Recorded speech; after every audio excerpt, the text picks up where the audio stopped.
Jangan rutin hari-hari buat apa?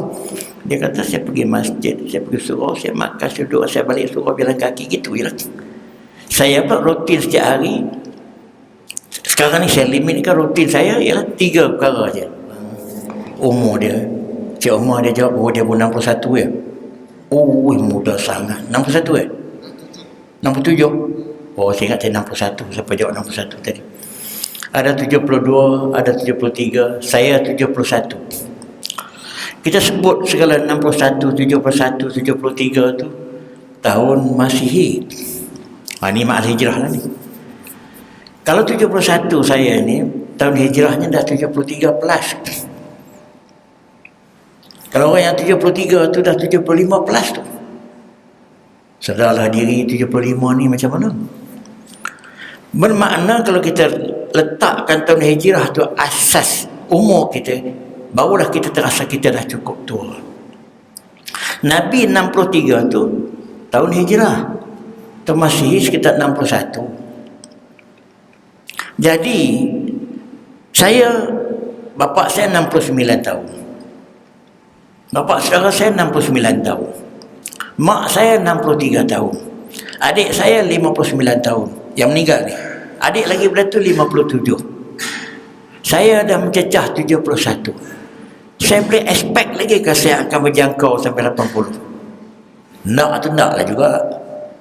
Nak memang nak. Saya tak boleh jangka dah sampai 90 lebih layak jadi Perdana Menteri lagi. Saya tak boleh fikir langsung begitu.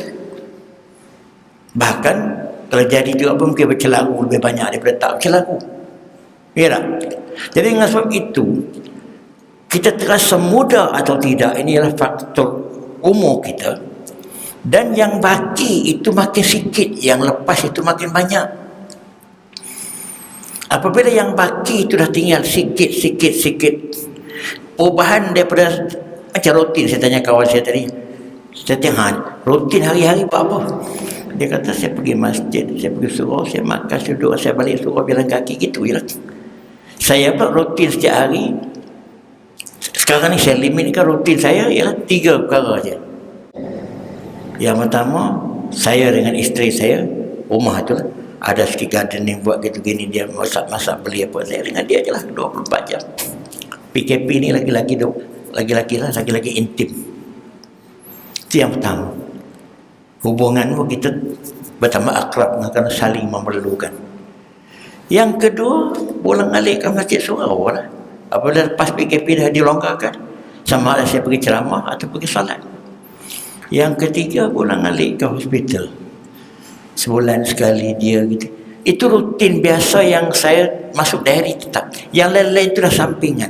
Ziarah kawan-kawan pun dah tak boleh dah. Bahkan kematian yang berlaku dengan banyak waktu ni pun tak pergi ziarah.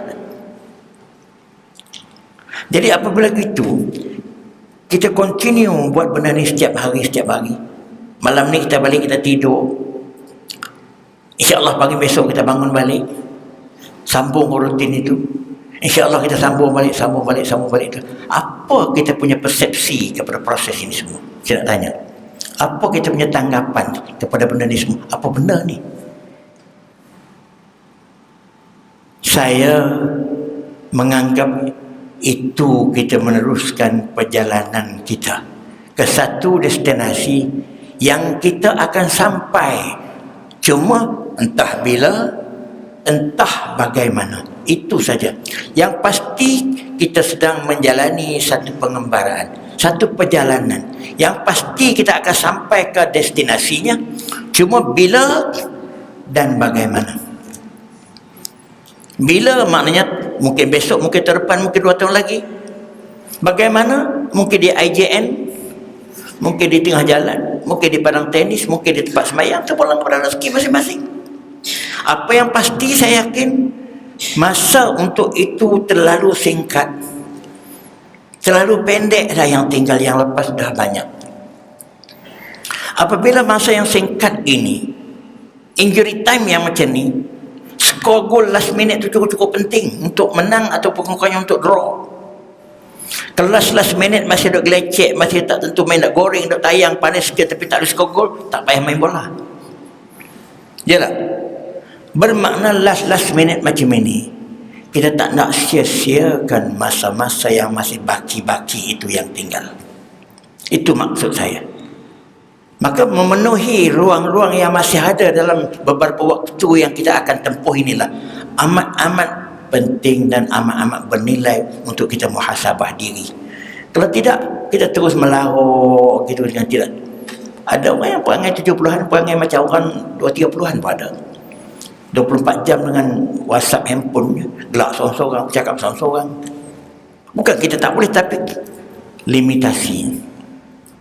Maka dengan sebab itu, apabila kita nak memenuhi ruang-ruang yang masih baki dari segi waktu dan segi peluang, kalau ada waktu pun kita masih hidup tapi tak sihat, tak boleh buat apa dah.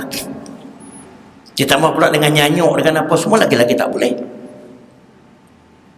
Dan kita pula berdoa untuk panjang umur. Kebanyakan kita berdoa untuk panjang umur. Tuan-tuan sedar tak apa yang menunggu kita waktu kita panjang umur?